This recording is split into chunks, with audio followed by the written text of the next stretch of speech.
Sifat pintu-pintu surga. Imam Bukhari menggunakan kata sifat dan barangkali yang dia maksud dengan kata sifat adalah jumlah atau nama. Sebab dia menyebutkan hadis Sahal bin Sa'ad dari Nabi SAW. Di surga terdapat 8 pintu. Adapun tentang sifat pintu surga disebutkan bahwa lebarnya adalah sejauh perjalanan 40 tahun. Dari Sahal bin Sa'ad radhiyallahu anhu dari Nabi SAW, beliau bersabda, di surga terdapat 8 pintu. Di dalamnya terdapat pintu yang bernama Ar-Rayyan. Ia tidak dimasuki kecuali oleh orang-orang yang berpuasa. Hadis riwayat Bukhari nomor 3257. Dari Humaid bin Abdurrahman bahwa Abu Hurairah radhiyallahu anhu berkata, aku mendengar Nabi SAW bersabda, barang siapa menafkahkan sepasang sesuatu dari berbagai perkara di jalan Allah, maka dia dipanggil dari pintu-pintu, yakni surga. Wahai Abdullah, ini baik. Barang siapa ahli sholat, maka dipanggil dari pintu sholat.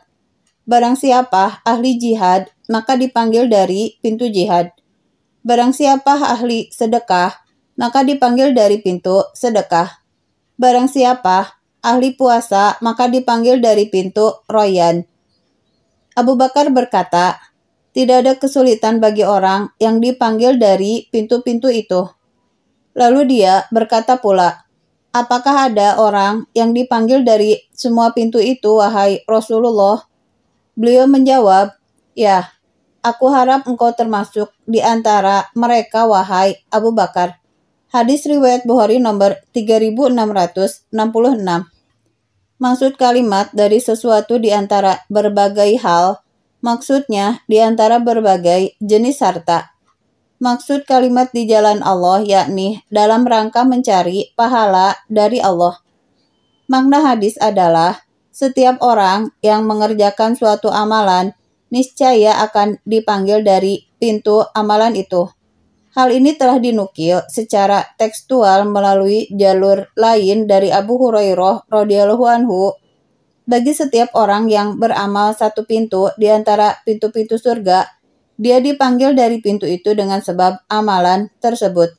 Hadis ini diriwayatkan Imam Ahmad dan Ibnu Saibah melalui sanad yang sahih. Maksud kalimat, wahai hamba Allah ini adalah baik. Hal itu untuk memotivasi pendengar agar masuk melalui pintu tersebut. Pada awal pembahasan tentang jihad, terdapat penjelasan tentang penyeru yang dimaksud. Keterangan ini dinukil melalui jalur lain dari Abu Hurairah radhiyallahu anhu. Dia dipanggil oleh penjaga-penjaga surga. Setiap penjaga pintu, maksudnya dipanggil oleh penjaga setiap pintu. Wahai fulan, kemarilah. Maksud kalimat, barang siapa ahli sholat, maka dipanggil dari pintu sholat. Pada hadis di atas disebutkan 4 pintu di antara pintu-pintu surga, yaitu 1. Pintu sholat, 2. Pintu jihad, 3. Pintu sedekah, dan 4. Pintu Rayyan. Hadis di atas tidak menyebutkan satu rukun, yaitu haji. Tidak diragukan lagi rukun itu juga memiliki pintu tersendiri. Kelima, pintu haji. Adapun 3 pintu lainnya, yaitu 6. Pintu orang-orang yang menahan emosi dan memberi maaf. Imam Ahmad bin Hambal meriwayatkan dari Ra'uh bin Ubadah dari As'ad dari Al-Hasan melalui jalur yang mursal. Sesungguhnya Allah mempunyai satu pintu di surga. Tidak ada yang masuk melewatinya kecuali mereka yang memaafkan kejoliman atasnya. 6. Pintu Aiman. Pintu ini untuk orang-orang yang tawakal. Masuk darinya orang-orang yang tidak dihisab dan tidak pula diajab. Dan yang terakhir, barangkali adalah pintu zikir. Sebab dalam riwayat At-Tirmidzi terdapat indikasi ke arah itu. Tapi ada pula kemungkinan ia adalah pintu ilmu. Maksud kalimat, apakah ada orang yang dipanggil dari semua pintu itu, wahai Rasulullah? Hadis ini menunjukkan sedikitnya orang yang dipanggil dari semua pintu itu.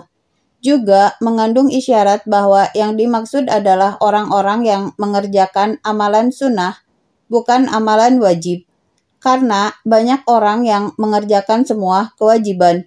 Berbeda dengan amalan sunnah, sangat sedikit orang yang terkumpul dalam dirinya semua jenis amalan sunnah. Kemudian, orang yang dipanggil dari semua pintu hanyalah sebagai penghormatan, sebab ia tetap akan masuk melalui satu pintu. Ada kemungkinan pintu yang dimasukinya adalah pintu-pintu amalan yang lebih dominan pada dirinya.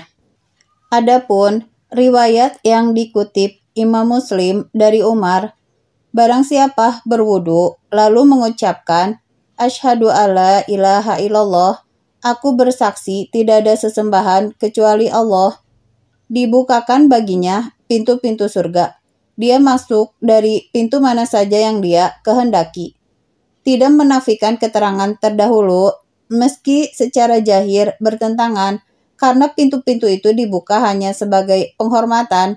Adapun ketika masuk, dia tetap melewati satu pintu. Rasulullah menjawab, "Aku harap engkau termasuk di antara mereka, wahai Abu Bakar." Para ulama berkata, harapan dari Allah dan Rasul-Nya pasti akan terjadi. Atas dasar ini, maka hadis di atas dimasukkan sebagai keutamaan Abu Bakar.